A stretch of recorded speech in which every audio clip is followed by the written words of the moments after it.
My dad was in the military. He was a medic, so I was born in New Brunswick in '65, so I just dated myself there. And I was fortunate that we moved a fair bit, so that was good. When I wound up in Shiloh and all these other places in Alsace and some bigger, smaller places. As I said, my dad was in the military. My grandfather was in the military, and he had the largest impact on me.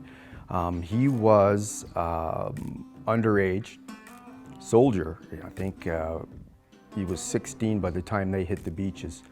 So he was on the D-Day invasion, and he was an artilleryman, but he was on an anti-aircraft battery. Those are the big guns that try to shoot down the bad guys' planes. And so yeah, he was on D-Day, and every once in a while, as he got older, he would tell me a couple stories mostly about the people, and that intrigued me about how close he was to them. I can remember he once told me before I was going on a leadership course in the military, and he once told me that, he said, "Kevin," he said, "the men won't follow you if they don't love you." And of course, I was a young guy, and I went, "Love? Well, what do you mean?" He goes, "No, you idiot." He said, "Love as in respect, and then, you have to foster that in them." I always remember that from Papa. He was also in Korea, so he volunteered and went to Korea, and then he got out as a sergeant major, and so that was my main driver.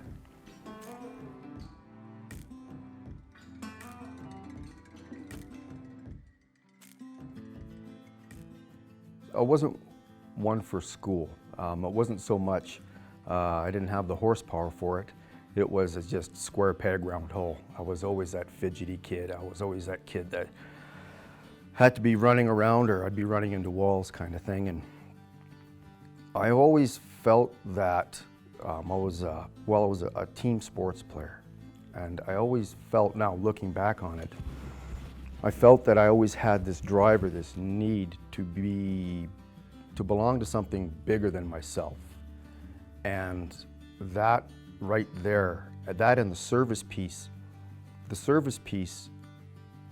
kind of grew on me.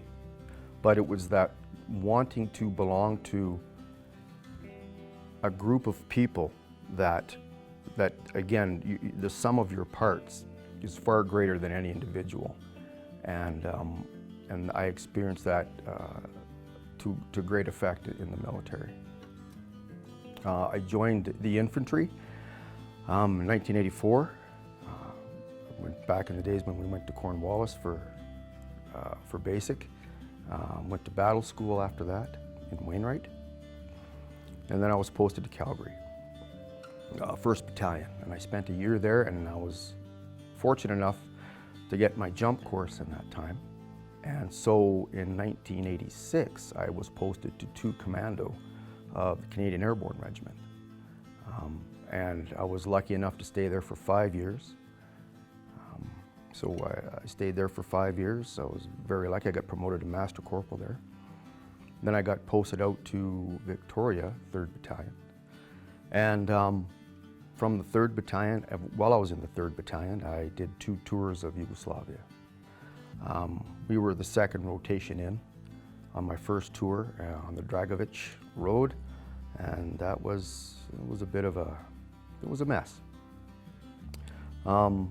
Then we had about a year off, and then we went back to Yugoslavia, former Yugoslavia again. And at that time, I was very fortunate. I was able to get back to 2 Commando. So I went back there after that tour in I think it was early '94 or early '93, I can't recall. And then I stayed pretty much in 2 Commando, and the Jump Company, after they disbanded the Commando, stayed there for the rest of my career. So 7 out of my 12 years was spent in the Canadian Airborne Regiment, which I'm very, very proud of.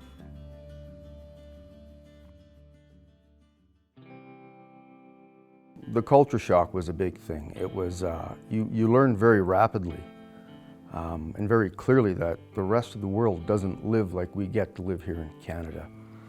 Again, you mentioned infrastructure, you mentioned all these other things, and it is, the culture shock, first and foremost, is pretty big, especially for somebody. I was in my early 20s, I was a master corporal, I was a section second in command, and I had 8, 9 younger men under me. So you're dealing with a culture shock, and I had this drive to make sure I got my guys home in one piece. So there's that driving you, right? Doing a good job, getting your job done and getting your guys home. But when you first encounter that, things you may not see here in Canada and things you may see again in a war-torn country, there's that the initial shock, the initial disbelief of it all. Am I really seeing what I'm seeing? But being in the position that I was in, I can't or couldn't take too much time to reflect or to process or to be afraid or to be angry. I had other individuals that I had to watch out for and had to lead and guide, and they're looking at me to see how they need to behave and to react or respond. So that was really tough to have to bottle that or shunt that aside, but you get pretty good at it. When you serve, you're realizing that there is a need, first off, for that service. And even though you may not be able to see those results directly or immediately, you know that you're doing good. You're doing something that's going to help people. We rebuilt schools in Yugoslavia. We did all kinds of things to try and help the local folks and just make things better for that situation. And you also, in subsequent years, you learn that kind of service though has a price tag. So it's not all just, it's not patting yourself on the back. I don't recall back then somebody coming up and saying that was a good job, that was well done, especially when we came back in the 90s, when we came back from our tours. There were people that didn't even know we were over there. I remember, if I may, I remember landing in Ottawa after my second tour to go back to the Airborne Regiment. And I was in my CF uniform with my jump boots and my maroon beret and looking very military, feeling pretty darn good about myself. And I can remember this elderly lady came up to me and pretty much told me, grab my bags. Grab my bags and take them to the car, please. And I looked at her and I said, pardon me, ma'am? I said, my bags, please take them, I'm not gonna carry them. And then I realized that she thought I was a porter or something like that. And I, educated her on the fact that I was not a porter, and I was back from tour from former Yugoslavia, and she had no idea we were there. So there's it's not grand. It's not, you're not doing it for the glory. You're not doing it for anything else but knowing that maybe, just maybe, you helped one person out in that whole time you served. And that has to be worth it. The work itself has to be the reward. And it was for me.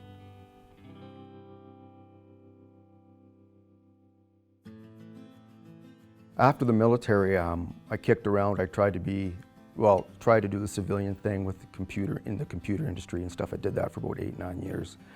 And it was, again, square peg, round hole. So I went and I worked overseas in Africa, did some security work there, and that started feeling better to me.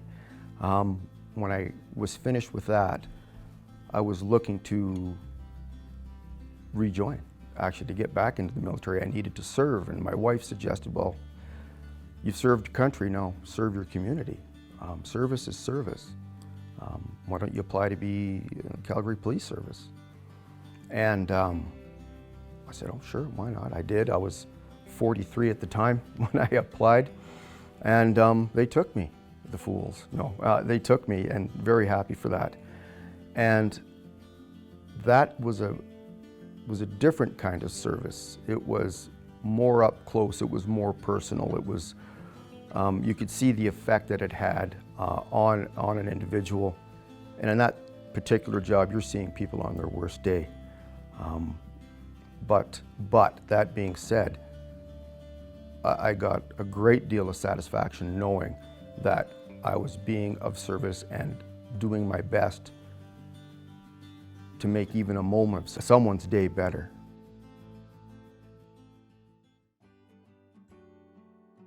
Remembrance Day for me, and wearing the poppy, it's about reminding myself of the cost.